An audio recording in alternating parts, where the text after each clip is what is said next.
transformation de cette vie quotidienne. Pour d'abord, la transformation, c'était la quotidienneté aliénée, standardisée, en une quotidienneté intense, festive, de type holistique, c'est-à-dire de type religieux.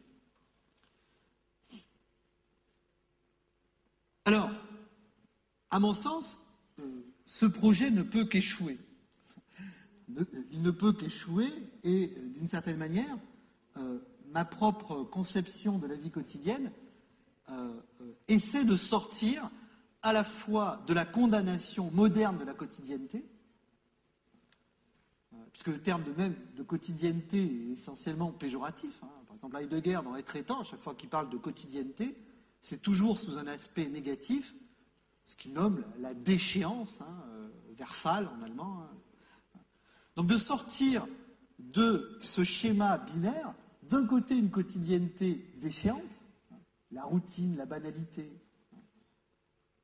et de notre côté d'une quotidienneté sacrée, réinvestie affectivement par un sens de la totalité, réinvestie par la recherche de l'orgiaque, c'est-à-dire de l'intensité affective et de l'unification dans un moment du monde, c'est-à-dire de la réconciliation du moi et du monde. Alors, ma vision de la quotidienneté, elle essaie de proposer une troisième voie entre la condamnation et la sacralisation. Et on va voir qu'avec les objets techniques, on va retrouver ce rapport. Pour moi, la quotidienneté est essentiellement dialectique. C'est-à-dire, pas la dialectique au sens de Platon, c'est-à-dire pas au sens d'un dialogue en vue de produire la vérité, mais la dialectique au sens d'Héraclite, le penseur présocratique. C'est-à-dire le conflit permanent des opposés. La quotidienneté est une dialectique. Alors une dialectique de quoi? Contre quoi? Puisqu'il y a des opposés. Essentiellement une dialectique du familier et de l'étranger, du connu et de l'inconnu, du proche et du lointain, du fini et de l'infini. Et donc la quotidienneté n'a pas à totaliser l'expérience, mais elle n'est pas elle-même purement monotone ou uniforme. Non, la quotidienneté est une dualité permanente, un combat permanent. Et la vie quotidienne est un combat permanent, même si on n'en a pas souvent l'impression, parce qu'il y a une sorte de pax quotidiana, de confort, d'aise de la vie quotidienne, de répétition qui nous familiarise avec les objets, les gens, les situations. Mais si on gratte sous cette couche de confort quotidien, de familiarité, on s'aperçoit que l'étrangeté est toujours présente. Et sans pour autant réinvestir, comme les surréalistes, cette étrangeté d'une signification magique, de retotalisation de l'expérience.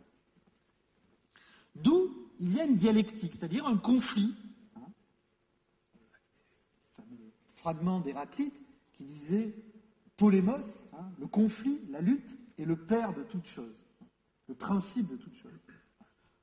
Je fais mien ce principe chaque jour, et d'ailleurs j'étais très heureux d'entendre ce matin à la conférence de Chantal Mouffe, qui elle-même, finalement, réinvestissait ce schéma polémique, ce qu'elle nommait agonistique, dans la sphère politique. Ici, il faut le réinvestir dans la sphère quotidienne. Il faut voir la quotidienneté comme une lutte entre le familier et l'étranger, et comme le processus de domestication permanente de l'étranger en familier, tout en sachant qu'il n'y aura jamais de possibilité d'une domestication totale de cette étrangeté de notre situation dans le monde, des événements dans le monde. On aura beau avoir des agendas, des calendriers, des Blackberry, etc. Il y aura toujours des événements étranges, inattendus, qui se produiront et qui, d'une certaine manière, contrediront notre agenda personnel ou social. Par contre, il va de soi que si la vie quotidienne a tout familiarisé, là on est dans la routine. C'est-à-dire pour moi, la routine, est une possibilité de la vie quotidienne, mais la vie quotidienne n'est pas nécessairement routine ou ennui.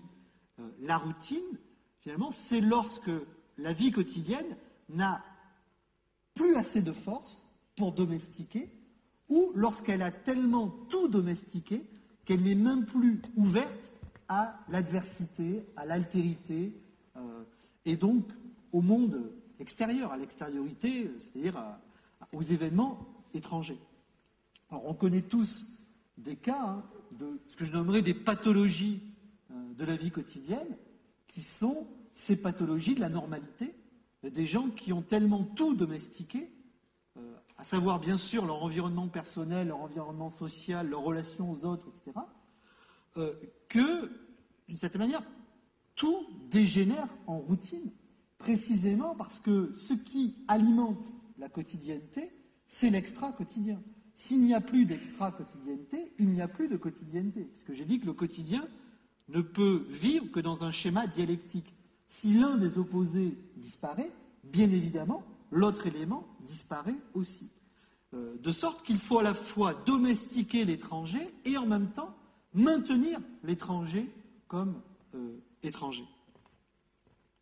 Alors venons-en maintenant à la technologie, et je dirais un point très, très rapide sur cet aspect-là. Il va de soi que la vie quotidienne a un lien, je dirais, consubstantiel avec la technologie. La transformation, ou plutôt la production du milieu humain est une production technique.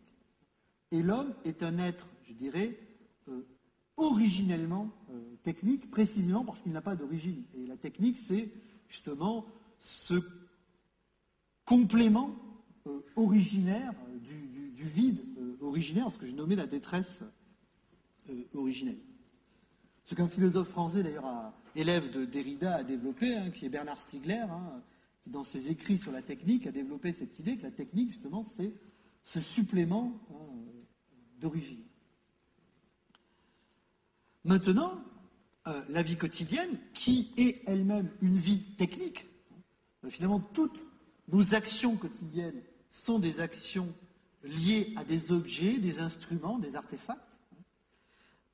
Cette vie quotidienne, elle est aussi, comme l'ont décrit Lefebvre et Debord, en permanence colonisée par des objets techniques. Surtout à l'époque moderne industrielle, où il y a une production massive de nouveaux objets, de nouvelles marchandises, qui vont envahir la vie quotidienne et qui, en quelque sorte, vont laisser peser sur cette vie quotidienne le risque de ce que certains ont appelé la réification, d'autres l'aliénation, mais en gros, le risque d'une chosification de l'homme